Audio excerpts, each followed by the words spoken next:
Hi friends, welcome to my YouTube channel. ಗುರುವಾರ ಸಂಚಿಕೆಯ ಪ್ರೇಮ ಕಾವ್ಯದಲ್ಲಿ ಏನಾಗ್ತಾ ಇದೆ ಅಂತ ನೋಡ್ಕೊಂಡು ಬಂದ್ಬಿಡೋಣ. ಅದಕ್ಕಿಂತ ಮುಂಚೆ ಚಾನಲ್ ಸಬ್ಸ್ಕ್ರೈಬ್ ಮಾಡಿಲ್ಲ ಅಂದರೆ ಈ ಕೂಡಲೇ ಈ ಚಾನಲ್ನ ಸಬ್ಸ್ಕ್ರೈಬ್ ಮಾಡಿ, ಪಕ್ಕದಲ್ಲಿರೋ ಬೆಲ್ ಐಕಾನ್ನ ಕ್ಲಿಕ್ ಮಾಡಿ. ನೀವು ಈ ರೀತಿ ಮಾಡೋದ್ರಿಂದ ನಾನು ಹಾಕೋ ಪ್ರತಿಯೊಂದು ವಿಡಿಯೋ ಎಪಿಸೋಡ್ ಕೂಡ ನೀವೇ ಫಸ್ಟ್ ನೋಡ್ಬೋದು ಫ್ರೆಂಡ್ಸ್. ಹಾಗೆ ವಿಡಿಯೋ ಇಷ್ಟ ಆದಲ್ಲಿ ಲೈಕ್, ಶೇರ್, ಕಮೆಂಟ್ ಮಾಡಿ. ಓಕೆ, ಸ್ಟಾರ್ಟ್ ಮಾಡಿಬಿಡೋಣ. ಈ ಒಂದು ಎಪಿಸೋಡ್ನಲ್ಲಿ ಕಾವ್ಯ ಮಹಾದೇವ್ಗೆ ಹೇಳ್ತಾ ಇದ್ದಾಳೆ, ಮಹಾದೇವ ನೀನು ತುಂಬ ಒಳ್ಳೆಯವನು ಮಹಾದೇವ, ನಿನ್ನನ್ನು ನಾನು ತುಂಬ ಹತ್ರದಿಂದ ನೋಡಿದ್ದೀನಿ. ನೀನು ಎಷ್ಟು ಮಾಣಿಕ್ಯ ಅಂದರೆ ನೀನು ತುಂಬ ಒಳ್ಳೆ ಮಾಣಿಕ್ಯ, ಮುತ್ತು, ವಜ್ರ ನೀನು ಮಹಾದೇವ. ನೀನಂದರೆ ನನಗೆ ತುಂಬ ಇಷ್ಟ ಮಹಾದೇವ, ನೀನಂದರೆ ನನಗೆ ತುಂಬಾ ಇಷ್ಟ ಮಹಾದೇವ ಅಂತ ಹೇಳ್ತಾಳೆ. ಆಗ ಮಹಾದೇವ ಏನಂದೆ ಇನ್ನೊಂದು ಸತಿ ಹೇಳು ಅಂತ ಹೇಳ್ತಾನೆ. ಆಗ ಮಹಾದೇವ ನೀನಂದರೆ ನಂಗೆ ತುಂಬ ಇಷ್ಟ, ಐ ಲವ್ ಯು ಮಹಾದೇವ ಅಂತ ಜೋರಾಗಿ ಹಿಲ್ ಸ್ಟೇಷನಲ್ಲಿ ಕಿರ್ಚ್ಕೊತಿದ್ದಾಳೆ. I love you so much Mahadeva ಅಂತ ಹೇಳಿ ಕಿರ್ಚ್ಕೊತಿರ್ತಾಳೆ. ಅವಳಿಗೆ ಅದನ್ನು ಕೇಳಿ ತುಂಬಾ ಖುಷಿ ಆಗುತ್ತೆ. ಅದಾದ ನಂತರ ಮತ್ತೆ ಇವಳು ತುಂಬ ಸಪ್ಪಗಾಗ್ಬಿಡ್ತಾಳೆ. ಅದಕ್ಕೆ ಯಾಕಮ್ಮಿ ಏನಾಯಿತು ಅಂತ ಕೇಳ್ತಾನೆ. ಆಗ ಅವಳು ಹೇಳ್ತಾ ಇದ್ದಾಳೆ, ಮಹಾದೇವ ಆದರೆ ಏನು ಗೊತ್ತಾ, ನೀನು ತುಂಬ ಒಳ್ಳೆಯವನು ಇರ್ಬೋದು, ಎಲ್ಲರಿಗೂ ಸಹಾಯ ಮಾಡೋ ನೇಚರ್ ಇರ್ಬೋದು, ಎಲ್ಲ ಇರ್ಬೋದು, ಆದರೆ ನನಗೂ ನಿನಗೂ ಒಳ್ಳೆ ಜೋಡಿ ಅಲ್ಲ. ನಾನು ನೀನು ಗಂಡ ಹೆಂಡತಿ ಆಗೋದಕ್ಕೆ ಜೋಡಿ ಅಲ್ಲ ನಾವಿಬ್ರು. ಅಂದರೆ ನನಗೂ ನಿನಗೂ ಒಂದು ಒಳ್ಳೆ ಜೋಡಿ ಅಲ್ವೇ ಅಲ್ಲ ಮಹಾದೇವ. ನಾನು ಯಾವತ್ತೂ ನಿನ್ನನ್ನು ಗಂಡ ಅಂತ ಒಪ್ಕೊಳ್ಳೋದೇ ಇಲ್ಲ ಮಹಾದೇವ. ಆ ರೀತಿ ಫೀಲಿಂಗ್ಸ್ ಕೂಡ ನನ್ನ ಹತ್ರ ಬರಲ್ಲ. ನಾವಿಬ್ಬರು ಮೇಡ್ ಫಾರ್ ಈಚ್ ಅದರ್ ಅಲ್ಲ ಮಹಾದೇವ. ನಾನು ನಿನ್ನನ್ನು ಮದುವೆ ಆದಮೇಲೆ ಪಟ್ಕೊಂಡಿದ್ದಕ್ಕಿಂತ ಕಳ್ಕೊಂಡಿದ್ದೇ ಜಾಸ್ತಿ ಮಹಾದೇವ. ಅದು ನಾನು ನನ್ನ ಆಸೆಗಳು, ಕನಸು ಎಲ್ಲ ನನ್ನ ಕಳ್ಕೊಂಬಿಟ್ಟೆ ನಿನ್ನ ಮದುವೆ ಆಗಿ. ನನ್ನ ಕನಸು ಒಂದೂ ನನಸಾಗಲಿಲ್ಲ. ನೀನು ನನ್ನ ಮದುವೆ ಆಗಿದ್ದಕ್ಕೆ ನಾನು ನಿನ್ನನ್ನು ದ್ವೇಷಿಸ್ತೀನಿ ಮಹಾದೇವ.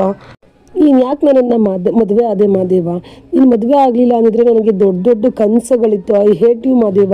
ನನ್ನ ಆಸೆ ಜೀವನದಲ್ಲಿ ನಾನು ಒಳ್ಳೆ ದೊಡ್ಡ ಸೈಂಟಿಸ್ಟ್ ಆಗಿ ಈ ದೇಶಕ್ಕೆ, ಈ ಸಮಾಜಕ್ಕೆ ಒಳ್ಳೆ ಹೆಸರು ಕೊಡಬೇಕು ಅಂತ ಮಾಡ್ಕೊಂಡಿದ್ದೆ. ಅದೆಲ್ಲ ನನಸಾಗಲೇ ಇಲ್ಲ ಮಹಾದೇವ.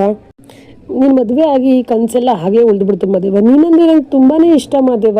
ಆದರೆ ಏನು ಅಂದರೆ ನೀನು ಮದುವೆ ಆಗಿ ನನ್ನ ಆಸೆ ಎಲ್ಲ ಹಾಳಾಗ್ಬಿಡ್ತು ಅಂತ ಅದನ್ನು ನೆನೆಸ್ಕೊಂಡ್ಬಿಟ್ರೆ ಕೋಪ ಬಂದುಬಿಡುತ್ತೆ ನನಗೆ ಹಂಗಂತ ಹೇಳಿ ಮಹಾದೇವನ್ನ ಹಗ್ ಮಾಡಿ, ಇದೆಲ್ಲ ನೆನೆಸ್ಕೊಂಡ್ರೆ ಉಸಿರು ಕಟ್ತಂಗೆ ಆಗುತ್ತೆ. ನಾನು ಏನು ಮಾಡಲಿ ಮಹಾದೇವ, ಏನು ಮಾಡಲಿ ಅಂತ ಅವನನ್ನು ಹಗ್ ಮಾಡಿಕೊಂಡು ಅಳ್ತಿರ್ತಾಳೆ. ಆಗ ಮಹಾದೇವ ಅವಳು ಬೆನ್ನು ಸಾವ್ರ್ಕೊಂಡು, ದೊಡ್ಡಮ್ಮಿ ಕಾವ್ಯ ನಿನಗೆಲ್ಲ ಅಳ್ಬೇಡ, ನಿನ್ನ ಹತ್ರ ನಂಗೆ ತುಂಬ ಶಾನೆ ಬೇಜಾರಾಗುತ್ತೆ.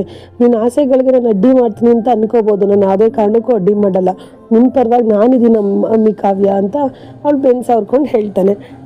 ಇಷ್ಟೆಲ್ಲ ಆದಮೇಲೆ ಕಾವ್ಯ ಸುಸ್ತಾಗ್ಬಿಡ್ತಾಳೆ. ಮಹಾದೇವ ಮತ್ತೆ ಇನ್ನೊಂದು ಆಟೋ ಮಾಡಿಕೊಂಡು ಅವಳನ್ನು ಮನೆಗೆ ಕರ್ಕೊಂಬರ್ತಾ ಇದ್ದಾನೆ. ಕಾವ್ಯ ಆಟೋದಲ್ಲಿ ಅವನ ಹೆಗ್ಲ ಮೇಲೆ ಮಲಗಿಬಿಟ್ಟಿದ್ದಾಳೆ. ಅವನು ಹೇಳ್ತಾ ಇದ್ದಾನೆ, ನೋಡಮ್ಮಿ ಕಾವ್ಯ, ನೀನು ನನಗೆ ಐ ಲವ್ ಯು ಅಂದ ತಕ್ಷಣ ಅಲ್ಲಿ ಹಿಲ್ ಸ್ಟೇಷನಲ್ಲಿ ನಂಗೆ ತುಂಬಾ ಖುಷಿ ಆಯಿತು. ನಾನು ನಿನ್ನನ್ನು ತುಂಬ ಇಷ್ಟಪಡ್ತೀನಿ ಅಂತೆಲ್ಲ ಹೇಳಿದೆ. ಅದನ್ನು ಕೇಳಿಸ್ಕೊಂಡು ತುಂಬ ಶಾನೆ ಖುಷಿ ಆಯಿತು. ಆದರೆ ನೀನು ಒಂದೇ ಕ್ಷಣ ನನ್ನ ಕನಸನ್ನೆಲ್ಲ ನೀನು ನುಚ್ಚು ನೂರು ಮಾಡಿಬಿಟ್ಟೆ ಅಂತ ಹೇಳ್ದಲ್ಲ, ನನಗೆ ಆಗ ಎದೆ ಹೊಡೆದೋದಂಗೆ ಆಗೋಯ್ತಮ್ಮಿ. ನಾನೇನು ಆ ಥರ ಮಾಡಲ್ಲ ಅಮ್ಮಿ ಅಂತೆಲ್ಲ ಮಾತಾಡಿಕೊಂಡು ಮನೆಗೆ ಕರ್ಕೊಂಬಂದು ಅವಳನ್ನು ಬೆಡ್ ಮೇಲೆ ಮಲಗಿಸ್ಬಿಟ್ಟು ಬೆಡ್ಶೀಟ್ ಹಚ್ಬಿಟ್ಟು, ನೋಡಮ್ಮಿ ಕಾವ್ಯ, ಇವತ್ತು ನಿನ್ಗೆ ಒಳ್ಳೆ ಕನಸು ಬರಲಿ, ಆ ಕನಸೆಲ್ಲ ನನಸಾಗಬೇಕು ನಿನಗೆ.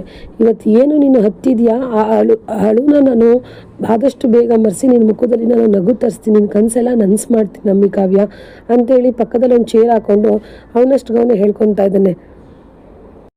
ನೋಡಮ್ಮಿ ಕಾವ್ಯ, ನೀನು ನನಗೋಸ್ಕರ ಎಷ್ಟೆಷ್ಟೆಲ್ಲ ಮಾಡಿದ್ದೆ, ಆದರೆ ನಾನು ನಿನಗೇನು ಮಾಡಿದೆ? ಏನೂ ಮಾಡಿಲ್ಲ. ಬರೀ ನಿನ್ನ ಕತ್ತಿಗೆ ತಾಳಿ ಕಟ್ಟಿ ನಿನ್ನ ರೆಕ್ಕೆಗಳನ್ನೆಲ್ಲ ಕಟ್ ಮಾಡಿ ಹಾಕಿ ನಿನ್ನ ಕನಸುಗಳನ್ನ ನುಚ್ಚು ನೂರು ಮಾಡಿಬಿಟ್ಟೆ. ನೀನು ನನಗೋಸ್ಕರ ಉತ್ತಮ ರೈತ ಪ್ರಶಸ್ತಿ ಕೊಡಿಸ್ದೆ, ನನ್ನ ಎಲ್ಲರ ಮುಂದೆ ಸಾಬೀತು ಮಾಡಿದೆ. ನಾನು ಒಂಥರ ಎತ್ತು ಥರ ದುಡಿತಾ ಇದ್ದೆ, ಯಾರೂ ಕೂಡ ನನ್ನನ್ನು ಗುರುತಿಸಿರಲಿಲ್ಲ. ನೀನು ನನ್ನನ್ನು ಗುರುತಿಸಿ ಉತ್ತಮ ರೈತ ಪ್ರಶಸ್ತಿ ಕೊಡಿಸ್ದೆ. ಅದಾದಮೇಲೆ ಆ ಪರಿಮಳ ಕೇಸಲ್ಲಿ ನನಗೆ ಸಿಕ್ಕಾಕೊಂಡು ತಪ್ಪು ಮಾಡಿಲ್ಲ ಅಂತ ಗೊತ್ತಿದ್ರು ನನ್ನವರೇ ನನ್ನನ್ನು ನಂಬಲಿಲ್ಲ. ಆದರೆ ನೀನು ನನ್ನನ್ನು ನಂಬಿ ಎಲ್ಲರ ಮುಂದೆನೂ ಸಾಬೀತು ಮಾಡಿದೆ. ನನ್ನ ಗಂಟಿರೋ ಕಳಂಕನ ನೀನು ಕಳೆದೆ. ಕೋರ್ಟಲ್ಲಿ ಭರತ್ ಮಾಡಿರೋ ತಪ್ಪನ್ನ ನೀನು ವಾದ ಮಾಡಿ ನನ್ನ ಪರವಾಗಿ ನೀನು ಗೆಲುವು ಸಾಧಿಸ್ಕೊಟ್ಟೆ. ಇಷ್ಟೆಲ್ಲ ನೀನು ನನಗೋಸ್ಕರ ಮಾಡಿದೀಯ. ನಾನು ನಿನಗೋಸ್ಕರ ಏನೂ ಮಾಡಿಲ್ಲ ಕಣಮ್ಮಿ. ಆದರೆ ಇನ್ನು ಮುಂದೆ ಆ ಥರ ಮಾಡಲ್ಲ. ನಿನ್ನ ಕನಸುಗಳೆಲ್ಲ ಏನೇ ಇದ್ರೂ ನಾನು ಅದನ್ನು ನನಸು ಮಾಡೋದಕ್ಕೆ ನೋಡ್ತೀನಮ್ಮಿ. ಆದರೆ ಇವಾಗ ನನಸರ್ದಿ ಕಣಮ್ಮಿ, ನಿನ್ನ ಆಸೆ ಕನಸುಗಳನ್ನೆಲ್ಲ ನಾನು ನನಸು ಮಾಡೇ ಮಾಡ್ತೀನಿ ಅಂತ ಹೇಳಿ ಅವಳು ಕೈ ಇಟ್ಕೊಂಡು ಹೇಳ್ತಾ ಇದ್ದಾನೆ. ನೋಡಮ್ಮಿ ಕಾವ್ಯ, ನಾನು ನಿನ್ನ ಕಂಡಿರೋ ಆ ಕನಸುಗಳನ್ನೆಲ್ಲ ಕೂಡ ನಾನು ಅದೆಷ್ಟೇ ಕಷ್ಟ ಬಂದ್ರೂ ಕೂಡ ಅದನ್ನು ಸಾಧಿಸೋ ಥರ ನಾನು ಮಾಡೇ ಮಾಡ್ತೀನಿ ಕಣಮ್ಮಿ. ನೀನು ಕನಸು ಮಾಡೋದಕ್ಕೆ ಎಷ್ಟೇ ಕಷ್ಟ ಬಂದರೂ ಆ ಕಷ್ಟದಲ್ಲಿ ನಾನು ಇರ್ತೀನಮ್ಮಿ. ನಿನಗೆ ಕನಸು ನನಸು ಮಾಡೋದಕ್ಕೆ ಎಷ್ಟೇ ಕಷ್ಟ ಆಗಲಿ ಏನೇ ತೊಂದರೆ ಬರಲಿ ಎಲ್ಲದಕ್ಕೂ ನಾನು ಇರ್ತೀನಿ ಅಮ್ಮಿ, ಇನ್ನೊಂದ್ಸಲಿ ನೀನು ಅಳಬಾರ್ದು ಅಷ್ಟೇ ಅಮ್ಮಿ ಅಂತ ಹೇಳಿ ಕೆನ್ನೆ ಮೇಲೆ ಕೈ ಇಟ್ಕೊಂಡು ಅವಳನ್ನೇ ನೋಡಿಕೊಂಡು ಕುತ್ಕೊಂಡ್ಬಿಟ್ಟಿರ್ತಾನೆ ಅಲ್ಲಿ ರೂಮಲ್ಲಿ. ಇದಿಷ್ಟು ಬಂದು ಇವತ್ತಿನ ಸಂಚಿಕೆಯ ಎಪಿಸೋಡ್. ಇನ್ನು ನಾಳಿನ ಪ್ರೋಮೋದಲ್ಲಿ ರಾಮು ಬಿಸಿ ಬಿಸಿ ಕಾಫಿ ಮಾಡ್ಕೊಂಬಂದು ಪ್ರೇಮಾಗೆ ಕೊಡ್ತಿದ್ದಾನೆ. ಆಗ ಪ್ರೇಮ ಹೇಳ್ತಿದ್ದಾಳೆ, ಏನು ರಾಮ್ ಇದು ನೀನು ಕಾಫಿ ಮಾಡ್ತಾ ಇದೆಯಾ ಅಂತ ಹೇಳ್ತಾಳೆ. ಆಗ ಅವನು ಮತ್ತೆ ನನ್ನ ಪ್ರೀತಿ ಹೆಂಡತಿಗೆ ನಾನು ಕಾಫಿ ಮಾಡಿಕೊಟ್ಟಿಲ್ಲ, ಅವಳಿಗೆ ಇಷ್ಟ ಆಗಿರೋದೊಂದು ಕಾಫಿ ಮಾಡಿಕೊಟ್ಟಿಲ್ಲ ಅಂದಮೇಲೆ ನಾನೆಂತ ಗಂಡ ತಗೋ ಅಂತ ಹೇಳ್ತಾನೆ. ಆಗ ಅವಳು ಇಸ್ಕೊಂತಾಳೆ, ಇಲ್ಲ ಇದು ನಾನೇ ಕುಡಿಸ್ತೀನಿ ಅಂತ ಹೇಳಿ ಅವನೇ ಅವ್ನ ಕೈಯಾರೆ ಅವಳಿಗೆ ಕುಡಿಸ್ತಾನೆ. ಆವಾಗ ಪ್ರೇಮ ಹೇಳ್ತಾ ಇದ್ದಾಳೆ, ರಾಮ್ ಈ ಕಾಫಿ ಜೊತೆಗೆ ನಿನ್ನ ಪ್ರೀತಿನೂ ಸೇರಿ ಇದೊಂಥರ ಅಮೃತ ಆಗಿಬಿಟ್ಟಿದೆ ರಾಮ್ ಅಂತ ಹೇಳಿ ಇಬ್ಬರು ಪ್ರೀತಿ ಮಾಡೋದಕ್ಕೆ ಶುರು ಮಾಡ್ತಾರೆ. ಇದು ನಾಳಿನ ಪ್ರೋಮೋ. ಫುಲ್ ಎಪಿಸೋಡ್ನ ನೀವು ನೋಡಬೇಕು ಅಂತಂದರೆ ಈ ಕೂಡಲೇ ಈ ಚಾನಲ್ನ ಸಬ್ಸ್ಕ್ರೈಬ್ ಮಾಡೋದನ್ನು ಮರಿಬೇಡಿ friends. Thank you for watching. Bye.